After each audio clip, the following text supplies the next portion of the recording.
Whaatalofa atu I le awa ma le whaalualo I lau awhionga le tamaita I Palemia o le malo Samoa, lau awhionga Fiame Naomi Mataafa. Welcome to the Pacific. Talofa Johnson, nice to finally see you. It's been just over 2 years since you were elected as Samoa's first female Prime Minister. What are you most proud of during this time in office? Well, you will recall that we had a bit of a challenging transition of government. I'm very proud that Samoa was able to process through that. I went to my first UN meeting last year, and so many leaders from different parts of the world came up to me and said, "Oh, congratulations on being able to transition successfully." And what they were talking about, I think, was that the processes of democracy had seen us through. So I'm very proud of that, and a lot has been said, is still being said about the new government, having a lot of newbies in it, inexperience. We're parliaments of Samoan Matais.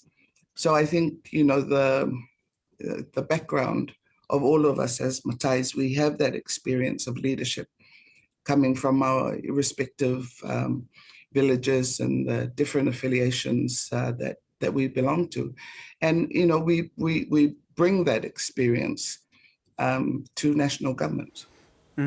Australia introduced the Pacific Engagement Visa, supposedly making it easier for Pacific people to migrate to Australia. There's also the family accompaniment adjustment made for long-term PALM scheme workers and their families. Have you seen initiatives like this negatively impact your workforce in Samoa? Well, perhaps it's important to go back to where the labour mobility negotiations and arrangements were made. It was targeting from the sending countries unemployed people. But, we've seen that it has grown, not only unemployed, but to particular sectors, horticulture, agriculture. And we've seen that the scheme has evolved where our skilled labour is beginning to be depleted through these other extra programs that have been introduced. There's one thing I don't like about the labour mobility thing. It has that thing where, where it could be seen that somehow, we're just these outposts where we grow people, either to send them off as sports people or to send them off as labor, labor mobility teams and so forth, as though, that's our lot in life. I really don't like that. So a lot of Pacific Islanders think that, that's the only way they can get access in any significant way to New Zealand and Australia is through permanent migration. But I think if we had more open access in travel, there wouldn't be that pressure. Well, let's stay with that idea of free movement for Pacific peoples across the region. You raised this when you visited Australia earlier this year. Have you had any further discussions around that, and why do you think it's important?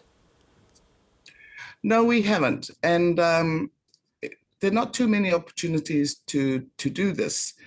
The whole PIF's infrastructure is still resettling. The changes at the Secretary General level, our little tiff within the family with the northern members going away and then coming back, while at the same time, the region at the moment is so congested. It's very hard going with the geopolitical situation sort of heating up and people constantly, our development partners wanting to, bring their issues to the fore.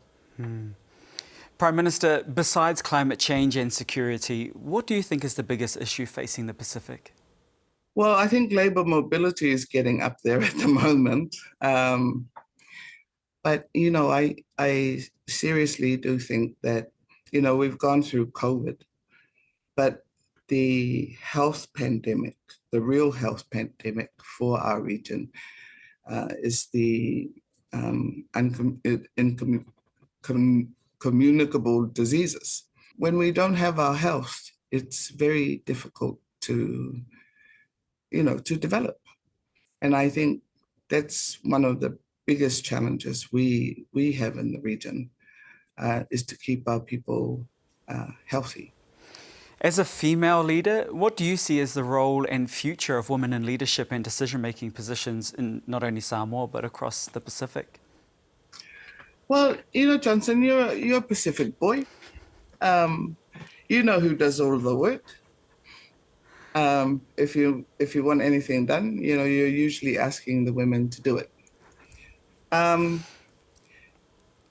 always say this, because I'm asked about women in leadership, and that we're the region with the lowest level of representation of women in public office or public life.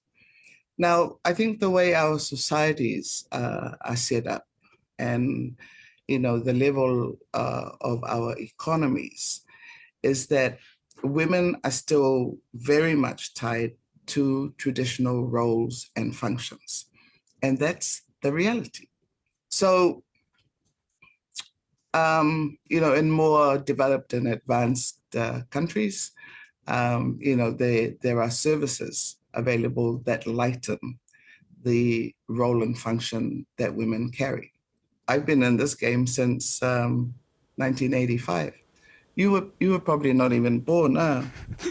No, 1987.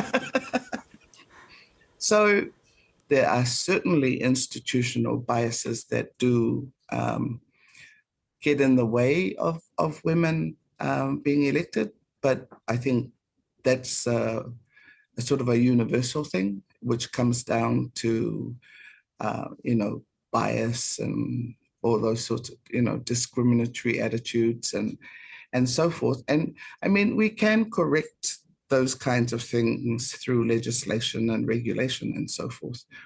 But people's mindsets, ultimately, when they're ticking the box, in their voting, that's where it happens. But like anything else, if you don't have that first number of people who are interested, if that grows, the representation will also, I think, grow for women leaders. Prime Minister, that's all we have time for. Whawhatai te le lava. Thank you.